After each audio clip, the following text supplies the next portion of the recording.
നമസ്കാരം. നിത്യജ്യോതിഷത്തിലേക്ക് എല്ലാ മാന്യ പ്രേക്ഷകർക്കും സ്വാഗതം. ഇന്ന് 2026 ജൂലൈ മാസം 23-ാം തീയതി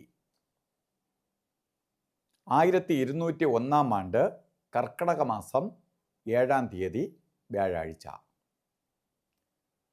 ഇന്ന് വിശാഖ നക്ഷത്രമാണ്. വിശാഖം എന്ന് പറയുമ്പോൾ തന്നെ വിശാഖ നക്ഷത്രക്കാർ ജനിക്കുന്നത് തന്നെ വ്യാഴദശയിലാണ്. അപ്പോൾ വ്യാഴവുമായിട്ട് ബന്ധമുള്ള നക്ഷത്രമാണ്. അപ്പോൾ നക്ഷത്രത്തിന് പവർ കൂടുതലാണ് വ്യാഴാഴ്ച. അപ്പോൾ വ്യാഴം ശുഭനക്ഷത്രം. ഇന്ന് തിഥി വരുമ്പോൾ ദശമിയാണ്. വളരെ പുരോഗതിയെ കൊടുക്കുന്ന ദിവസം തന്നെയാണ്. ശുഭകാര്യങ്ങൾക്കെല്ലാം അനുകൂലപ്രദമായ ദിവസം. തിഥി കൊള്ളാം, നക്ഷത്രം കൊള്ളാം, ദിവസം കൊള്ളാം. അപ്പോൾ നമുക്കിന്ന് എല്ലാ കാര്യങ്ങൾക്കും കൊള്ളാം. ഇതെല്ലാം കൊള്ളാമെങ്കിൽ കാര്യങ്ങൾക്കും അനുകൂലപ്രദമാണ്. അപ്പോൾ എല്ലാ ശുഭകാര്യങ്ങൾക്കും ഇന്ന് ഇറങ്ങുക. ശുഭകാര്യങ്ങൾ വിജയിക്കും. പ്രധാനമായി സാമ്പത്തിക കാര്യങ്ങൾക്കായിട്ട് ഇറങ്ങാം. എന്തെങ്കിലും ബിസിനസ് ആദി കാര്യങ്ങൾ ഡെവലപ്പ് ചെയ്യാൻ വേണ്ടി അതിനു വേണ്ടി പോവാം. ആരെങ്കിലും മീറ്റ് ചെയ്യാം. അതുപോലെ പുതിയ സംരംഭങ്ങളിൽ നമുക്ക് തുടങ്ങാം. ഇതൊക്കെ നമുക്ക് അനുകൂലപ്രദമായി വരുന്ന ഒരു ദിവസവും കൂടിയാണ് ഇന്ന്. കർക്കിടക മാസത്തിലെ വിശാഖ നക്ഷത്രം ബർത്ത്ഡേ ആയിട്ട് വന്നിട്ടുള്ളവർക്ക് ഒരു വർഷത്തെ ഫലത്തെ ചിന്തിക്കുമ്പോൾ നിങ്ങൾക്ക് ഭാഗ്യദായകമായ ഒരു വർഷമാണ്. ഏതൊക്കെ രീതിയിൽ ഭാഗ്യദായകമായ വർഷമാണ്? സാമ്പത്തിക നേട്ടം ഉണ്ടാവും. മുടങ്ങിക്കിടക്കുന്ന കാര്യങ്ങളിൽ നമ്മളിലേക്ക് വന്നു ചേരും. ഉദ്യോഗമില്ലാത്തവർക്ക് ഉദ്യോഗത്തെ കൊടുക്കും. ഉദ്യോഗത്തിൽ ഇരിക്കുന്നവർക്ക് ഉദ്യോഗ കയറ്റം കിട്ടും. പുതിയ സംരംഭം തുടങ്ങാൻ ആഗ്രഹിക്കുന്നവർക്ക് തുടങ്ങാൻ കഴിയും. സംരംഭങ്ങളുമായി ബന്ധപ്പെട്ട് നിൽക്കുന്നവർക്ക് റിസൾട്ട് കിട്ടും. പഠിക്കുന്ന കുട്ടികൾക്ക് നല്ല റിസൾട്ടും അംഗീകാരങ്ങളും സ്കോളർഷിപ്പ് മാതിരിയുള്ള കാര്യങ്ങൾ ലഭ്യമാവും. ഇതിനെല്ലാം അനുകൂലപ്രദമായി നിൽക്കുന്ന സമയമാണ്. പ്രത്യേകിച്ച് സാമ്പത്തിക ഇടപാടുകൾ, ബാങ്കിങ് മേഖലയിൽ പ്രവർത്തിക്കുന്നവർ, അതുപോലെ റിയൽ എസ്റ്റേറ്റ്, അതുപോലെ ഷെയർ മാർക്കറ്റ്, ലോട്ടറി ബിസിനസ്സുകളുമായി ബന്ധപ്പെട്ട് നിൽക്കുന്നവർ, ഇങ്ങനെയുള്ള ഊഹ കച്ചവടങ്ങളുമായി ബന്ധപ്പെട്ട് നിൽക്കുന്നവർക്കും അനുകൂലപ്രദമായ അന്തരീക്ഷം ഉണ്ടാവും. അനുകൂലപ്രദമായ സാഹചര്യം ഒരുങ്ങും.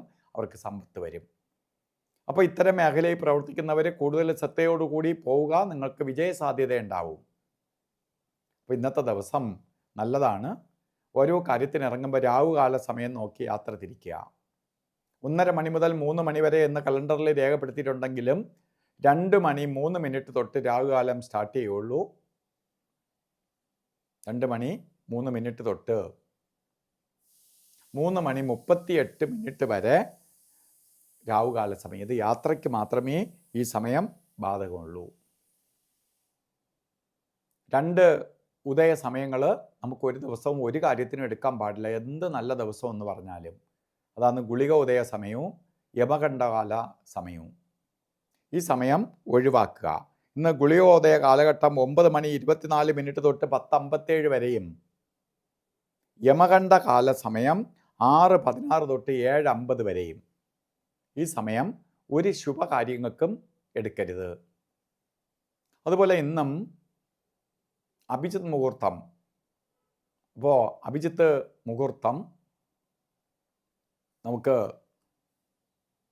ഓരോ എന്ത് കാര്യങ്ങൾക്കും എടുക്കാം. ഇന്നത്തെ ദിവസമേ കൊള്ളാം. എന്നാലും അഭിജിത്ത് മുഹൂർത്ത സമയം വന്നത് 12:07 തൊട്ട് 12:55 വരെ 48 മിനിറ്റ്. അതിൽ ഇടയ്ക്കൊരു 4 മിനിറ്റ് മാത്രമേ കൊള്ളാതെ ഉള്ളൂ. അതുപോലെ തന്നെ ഓരോ ശുഭകാര്യത്തിന് ഇറങ്ങുമ്പോഴും വസ്ത്രധാരണത്തിൽ ശ്രദ്ധിക്കുക. മഞ്ഞ കളറോ ഗോൾഡൻ കളറോ മഞ്ഞ മിക്സായിട്ടുള്ളതോ ആയിട്ടുള്ള വസ്ത്രധാരണം വസ്ത്രത്തിൽ ഉൾപ്പെടുത്തുന്നത് നന്നായിരിക്കും. അല്ലെങ്കിൽ മഞ്ഞ കളറ് ഒരു കർച്ചീപ്പെങ്കിലും കയ്യിൽ കരുതുക. വ്യാഴത്തിൻ്റെ പോസിറ്റീവ് എനർജി അവരിലേക്ക് ആകർഷണം ചെയ്യും, വലിച്ചെടുക്കും. അപ്പോൾ ഇന്നത്തെ ദിവസം എല്ലാവർക്കും നല്ലത് വരട്ടെ എന്ന് പ്രാർത്ഥിച്ചുകൊണ്ട് നിർത്തുന്നു. നന്ദി, നമസ്കാരം.